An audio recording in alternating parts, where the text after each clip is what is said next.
The Supreme Court just handed down the Glossip decision, the Glossip v. Oklahoma decision. This was decided February 25th, 2025. The two main holdings from the Glossip decision is: one, SCOTUS can review judgment of the Oklahoma Court of Criminal Appeals, and number two, the prosecution failed to correct false testimony under Napue v. Illinois 1959. The prosecution failed to correct false testimony, which failed the Napue v. Illinois test 1959, and SCOTUS can review judgment of the Oklahoma Court of Criminal Appeals. So let's just take a look at some of this case here. Let's take a listen to this. That made him an accessory after the fact. But he denied having anything to do with murdering Van Treese for money. I don't want nobody's money, man. I earn my money. I've always earned my money since I was 14 years old. And I'll keep earning my money until my dying day. I don't want to take nothing that don't belong to me. I want what's mine. Well, we don't want to put the wrong person in jail. Thank you. And I don't want you to put me in jail because I am the wrong person. Testify against Glossip. There's a lot of people, when something like this happens, everybody tries to save themselves. Is it all your idea, the whole thing? In custody, detectives were keen to charge both men with murder. We think, we know that this involves more than just you. There's a lot of people, when something like this happens, everybody tries to save themselves. Is it all your idea, the whole thing? Alright, so what's going on? Well, this is Justin Sneed. Justin Sneed had, when he was 19 years old, in 1997, January 1997, Justin Sneed had beat this guy here to death. This guy here is Barry Van Treese, and he beat him to death with a baseball bat. And he also mentioned that there was a knife, so he stabbed him and he bludgeoned him to death with a baseball bat at an Oklahoma hotel, the Best Budget Inn, which is a hotel on the outskirts of Oklahoma City. So Van Treese, this guy right here, he owned the Best Budget Inn. But the Best Budget Inn was being managed by Richard Glossip, this guy right here. So you got Richard Glossip, you got Justin Sneed, and you got Barry Van Treese. Barry Van Treese. What it says from this decision here, in 1997, Justin Sneed beat Barry Van Treese to death with a baseball bat at an Oklahoma hotel owned by Van Treese and managed by petitioner Richard Glossip. The jury convicted Glossip and sentenced him to death.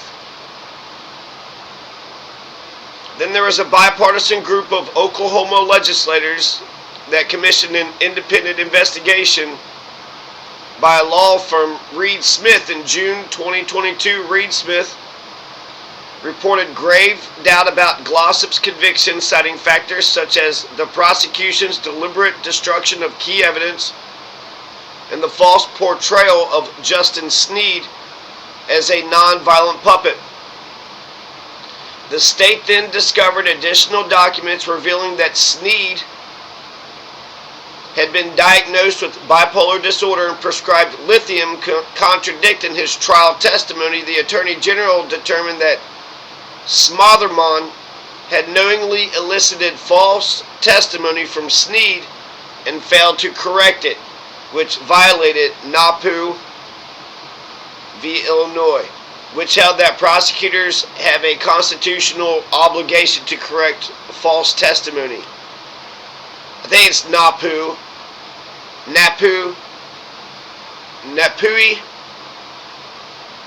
the OCCA, which is the Oklahoma Criminal Court of Appeals, the Appeals Court of Oklahoma, the OCCA denied the unopposed petition without a hearing, holding, SCOTUS, this court has jurisdiction to review the OCCA's judgment.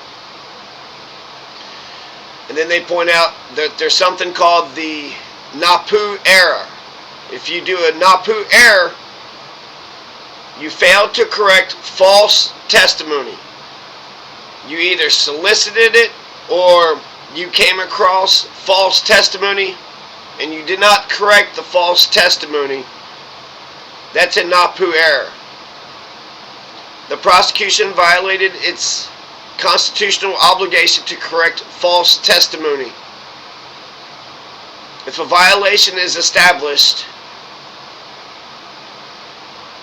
a new trial is warranted if the false testimony could in any reasonable likelihood have affected the jury's judgment, meaning ordinarily that the prosecution must establish harmlessness beyond a reasonable doubt. U.S. v. Bagley, Chapman v. California. Under Napue, a conviction obtained through the knowing use of false evidence violates the 14th Amendment's due process clause. To establish a Napue violation, a defendant must show that the prosecution knowingly solicited or allowed false testimony to go uncorrected. From continuing to offer me money to getting me to build my rage on the fact that my older brother had left me there, to the fact that think about what I could do with the money from my daughters and all this and that, because I was kind of open and I talked about my life and stuff like that, and I've just always been like that. So, but the urgency and everything that he was in it now, that kind of made me go over that edge, because his last words leaving my room was, well, if we don't do it tonight, then you just got to get out. You know what I mean? So, and I was kind of lost in a degree, and I really thought even the roofing crew that I went back to work for the next day and stuff like that, it was in the middle of winter. I thought they already done packed up and left. And the only thing that starts really bothering me here lately, that I know a lot more details on some of these, the way these people feel and stuff like that, because seeing them on TV and them speaking a little bit of their minds and stuff like that is giving me the reality of where they were coming from. And I've never seen these people, I've never known these people, I've just always been kept in the dark with all these people. Is the fact that my mom even tells me that she called up in there in December and asked him if there was any remnants of that roofing crew around, and she was looking for me and stuff like that, and he had the audacity to tell her that I wasn't even there. So I feel like he's already had it planned. He already had it knowing that eventually he was going to try to push me over an edge, and it kind of makes me sick to my stomach, because the reality that I actually let somebody push me over that. But then that's where I start getting into seeing the fact that I have become older, and I can see vulnerability in youth and a lot of these kids in here. So that's Justin Sneed. He kind of speaks in a run-on sentence, and then him kind of hitting that pin against the desk. He's the guy who took a baseball bat and beat Barry Van Treese to death. He also mentioned a knife too, so who knows exactly how he killed Barry Van Treese, but we all know that this guy, Justin Sneed, definitely 100%, when he was 19 years of age, they also say he was a meth head at the time, beat Barry Van Treese to death. Now, where this guy, Richard Glossip, where Richard Glossip comes in, he was managing that hotel, and Justin Sneed had implicated Richard Glossip in the murder by saying that he offered him thousands of dollars. He offered him thousands of dollars to kill Van Treese. So according to Justin Sneed, the guy that did the murder, he only did the murder because Richard Glossip was going to pay him thousands of dollars. Now, Richard Glossip is going to get convicted, which is quite incredible, because if the guy had admitted to doing it, right, Justin Sneed admitted to killing him, you definitely know he did it. And then, okay, you did it for a couple $1,000.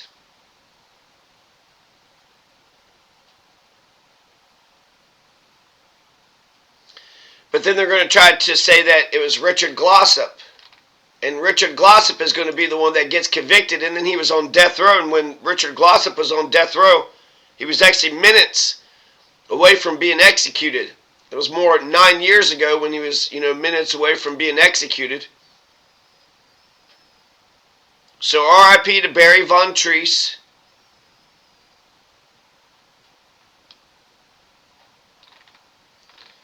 And then Justin Sneed, I think, is still in jail. That are transparent, that aren't going to colleges and military schools and stuff like that, and their brains aren't developing as fast as they need be. And I just don't want people to think that I stand for stuff like that, and I think it's kind of sick. And you see how some of these young kids end up in here? Yeah, because I watch them every day to where I could literally get some of these kids to follow me to do whatever I wanted to do, right? But I don't try to mislead them to my own devices, because I think in some aspects that's what's wrong with our world. Richard came really close to his execution date last week, and there's a lot of people, for whatever reason, they're really buying whatever he's selling. His lawyers filed these documents in court, and I want to read to you from these documents and let you respond to them. Is that okay? I'm just going to read little bits, not the whole thing because they're long. Yeah. So, one of their arguments is that the police used interrogation tactics on you that elicited false testimony. Is that true? Did they? Okay, I will agree with the fact on using illegal activities. I mean, I don't know technically if it was really illegal, because I know that they did kind of read me my Miranda rights, but they just kind of blurred through those real quick and then started their attack.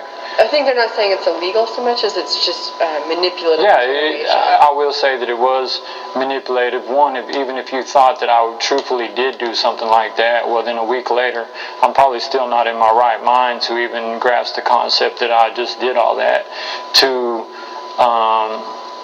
them reading me my Miranda rights real quick, only to start pumping me for information. Now, did they get false information from me? Absolutely not. Did they pump me and prime me to try to get the truth out of me? Then yeah, and I think that what you said was true. Yeah, what I said was true, but I also believe in the fact that the way some of these people want to stand, that the cops shouldn't snatch up 19-year-old kids like that when they've already committed crimes or whatever, and then just try to just lead them, when they're promising to help them, only lead them into factual things of actually hurting them more than they're helping them. Yeah, I mean, they would say, well, the truth is the truth, so it doesn't matter how we get it. But what we were saying is, however they did it, they got the truth out of you. Yeah, absolutely. So what is this? Pay to the order of Richard Glossip, 429. This is just, he was an employee. He was an employee and he was making money there. So I don't know what this check is going to show. Let's read a couple more things. Oklahoma's Attorney General joins Glossip in asserting a Napue error, conceding that Sneed's testimony about his lithium prescription was false and that the prosecution knowingly failed to correct it. The record supports that confession of error. Evidence showed that Sneed was prescribed lithium to treat bipolar disorder, not after asking for cold medicine as he claimed at the trial.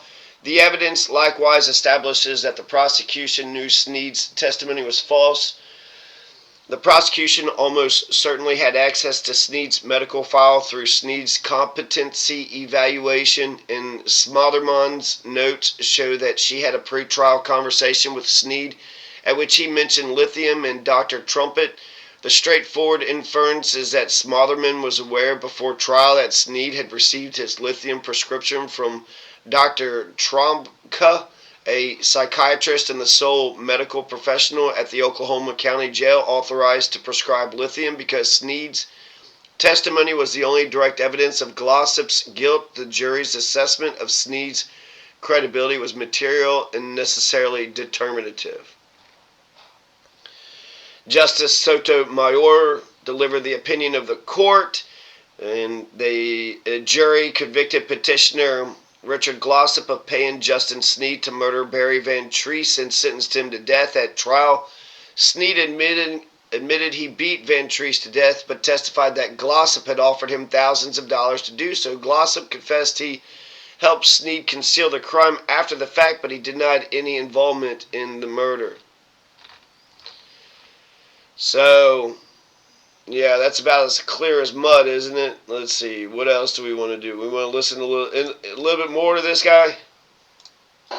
This one probably going to make you angry. It says that you set Mr. Glossip up and Mr. Glossip did not do anything. What do you have to say to that? Just like I've said from the beginning, I just landed at this motel. Me and my brother were working for a roofing crew. Slowly but surely, we got away from that roofing crew as it started getting winter time. Then my brother left me there, only for Mr. Glossip to in turn be right on my bumper for the last 3 months of my stay there. To every time Mr. Van Treese showed up, that's what he wanted me to do. He wanted to pay me to kill him. And it never occurred to you at the time that maybe Richard had an ulterior motive for that he was stealing money or something? No, did he talk about he was going to? No, I never really asked him why do you want this guy dead? I mean, what has he done to you or nothing like that? I always just kind of blew it off and shrugged it off. I didn't want to do it, and I just tried to get him to stop talking about it sometimes, and to the point to where it basically just got on my nerves up until the point until I gave him what he wanted. So that one is categorically untrue. He's the one that set all this up, is what you maintain? Yeah, absolutely. They said that you were a methamphetamine addict. You habitually broke into cars and motel rooms, stealing stuff, including guns, to support your addiction?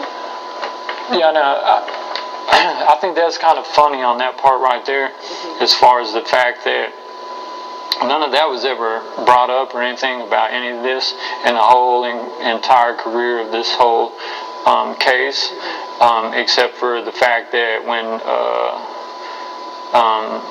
they said they have an old drug dealer of yours. Yeah, well, the nun came up here, Sister Helen, and I said something to her about nobody really cares about the 19-year-old strung-out kid at the motel. So as far as doing drugs there, yeah, but as far as breaking into motel rooms and stealing and all this, no, because a lot of the drugs I was getting there were free, because there was just an allotment of it. And were you getting them from Bobby Glossip, or were you getting them? No, I mean, I was getting them from this guy Critter that's in the affidavit. I don't. A guy named Critter. Yeah, well, I mean, I remember those two guys, but I didn't even really know them. I mean, they were much older guys than me. They were there a couple of times. I know that they left there. Oh, okay. So, the independent and adequate state ground doctrine precludes the court from considering a federal question if the state court's decision rests on an independent and adequate state law ground. Under Napue, a conviction obtained through the knowing use of false evidence violates the 14th Amendment's due process clause. To establish a Napue violation, the defendant must show that the prosecution knowingly solicited or allowed false testimony to go uncorrected. If the violation is established, a new trial is warranted of the false testimony. A new trial is warranted if the false testimony could in reasonable likelihood have affected the jury's judgment. So ordinarily, prosecution must establish harmlessness beyond a reasonable doubt. U.S. Bagley, Chapman v. California. So what we just read, and listened to and heard was this guy. They mentioned he was on lithium and that there was a Dr. Trumpet. And they didn't mention this beforehand. So they knew something that they didn't know, and that there was false testimony that was used that they didn't correct. So they knowingly failed to correct false testimony. Since that was established, then a new trial should have been ordered. The new trial should have been ordered if the false testimony in reasonable likelihood would have affected the jury's judgment. This guy is the main witness. He's the main and only witness, and there's very little bit of evidence that corroborates anything this guy is saying. I don't really believe a lot of things that he's saying. I think he's trying to come across as being like an honest and genuine person, and when he's sitting there saying, that's just not what I'm about, that's just not who I am, it's kind of like, who are you to begin with? And you're sitting there making it sound like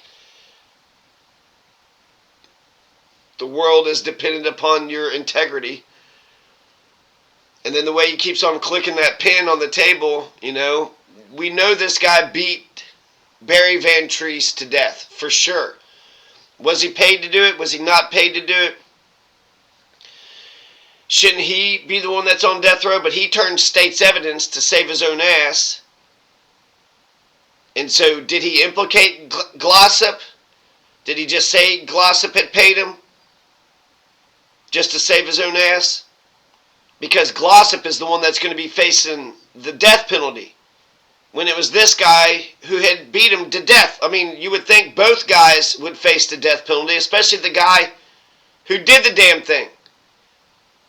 If the guy who did the damn thing doesn't get the death penalty, then how would the person who paid the person, I would think both people would get in trouble, right? One guy's got blood on his hands. The other guy gave him a paycheck. Can you find somebody desperate enough? Could you find some meth head desperate enough? Could you find some employee that would bludgeon the owner of the motel to death? You're a manager by it, so that means maybe you didn't like him, but you're getting a paycheck from Van Treese. So there would be no incentive by Richard Glossip to beat Barry Van Treese to death.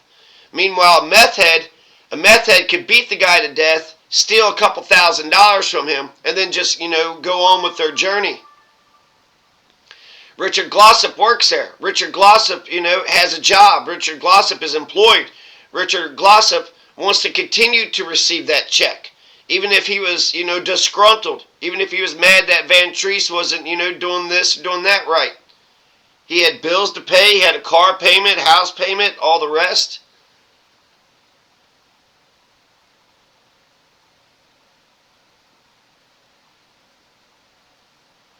So logic dictates that this Justin Sneed definitely should have been on death row just as much, if not more so, than Richard Glossip. It's crazy that the jury would convict the money man. I mean, if you were 100% sure of this guy's testimony, a jury in Oklahoma believed this guy's testimony and just this guy's testimony, and that's it. And based upon his testimony only, they're going to send another man to death. They're going to send another man to death based on this guy's testimony, with no other corroborating evidence. And since the prosecution knew that he had offered false testimony and they did not correct the false testimony, a new trial should have been issued. Since a new trial wasn't issued, then Richard Glossip was saved. Richard Glossip was saved by the Supreme Court. And so actually I don't even know why this decision comes down today, because it's like somebody in Oklahoma still wants to push this case as far as they want to. They still want the blood of Richard Glossip. Hey, wait a second. You're the Supreme Court, but you're not allowed to question our judgment. How dare you question our judgment? Because this happened, in 1997. So this happened 28 years ago. Who directly has been affected? Barry Van Treese, R.I.P. to him and his wife and kids and anybody he knew and his employees. The best budget in. So, he ruined a lot of things, right? The business of the hotel. This happened 28 years ago. And so for somebody in Oklahoma to sit there and continue to push the issue, it's like somebody really wants to get this Richard Glossip put to death. And why? Why is that so damn important? They're trying to say that the Supreme Court didn't have jurisdiction over the case, and they're saying that this guy's testimony is the best. He's the most honest man in the world. This is a good, this is great evidence. This is great evidence. Look how confident he is when he says that he told the truth. He didn't just say that about Richard Glossip. They had manipulated a 19-year-old, meth head, a 19-year-old kid. And he said something about being strung out, and he did say that he was doing drugs. How dare they manipulate a 19-year-old meth head? Get a confession out of him. Get a bunch of lies out of him. And then Richard Glossip did the same thing. Their girlfriends there, and I did associate Richard with their Glossip girlfriends a little bit. manipulated a 19-year-old meth head. But as far as them guys, I don't even really know. Remember them. That's what he's claiming. Richard Glossip had offered him thousands of dollars once or twice just being to bludgeon Barry Von Treese to but death. as far as being there for weeks at a time, it was more than just their girlfriends that were there. So you were just buying, you weren't really dealing, were you? No, I was never dealing drugs. And what about this guy, this Michael Scott, that supposedly was back in around 2006? Yeah, I can't remember if he was the warden's son or the warden's nephew, but there used to be a warden here by the name of Scott, and there's a lot of people with that. I might be kind of wrong there, but that was just kind of the rumor on him when he was here, that he was like kin to that guy or something. I remember him on the run. A blonde guy named Did you ever talk to him? He says that he was some young kid that I didn't really associate with him too much. He might have associated with my cellie at the time a little bit. I mean, that was kind of more their business and their friendship or whatever. But I have absolutely no idea what he's talking about, because I've never been in the penitentiary bragging about my case one way or the other. Is it something you'd ever brag about? Because that would you could actually get hurt in here for that, right? Well, yeah, that's what I'm saying. Nobody in the penitentiary just runs around bragging about their case. The only time you might talk to somebody about your case is if there's some type of legal outlet, because they've went through some courses off in here, become a little bit of a paralegal, and you're trying to get them to elicit them to help you on filing some type of affidavit or something. Then you might open up. So you didn't brag about studying? No, absolutely not. Yeah. I mean, because you told me that's actually because there's someone else on death row and you had to testify against him. That's actually something that is not real popular. It's not real popular. If I just went around here bragging about putting somebody on death row, then I would probably have threats on my own life. And it's just not something you did. You don't remember that guy, is what you're saying. Yeah. Okay. And you don't remember this Richard Allen Barrett guy that says that you were a drug dealer? No, like I said, I can't even visualize his face. Is how much I kind of speculate who he was affiliated with, as far as the girl that was there. Bobby Glossip. He said Richard's brother. Yeah. Well, I can't even. Do you remember Bobby? I can't even remember their two faces. I know there was a guy that Richard said was his brother that came up there with another dude one time, and they left these two girls sitting there for a week, and they kind of came in and out, but I can't even put their faces. If you put them in a lineup, I wouldn't even remember their faces.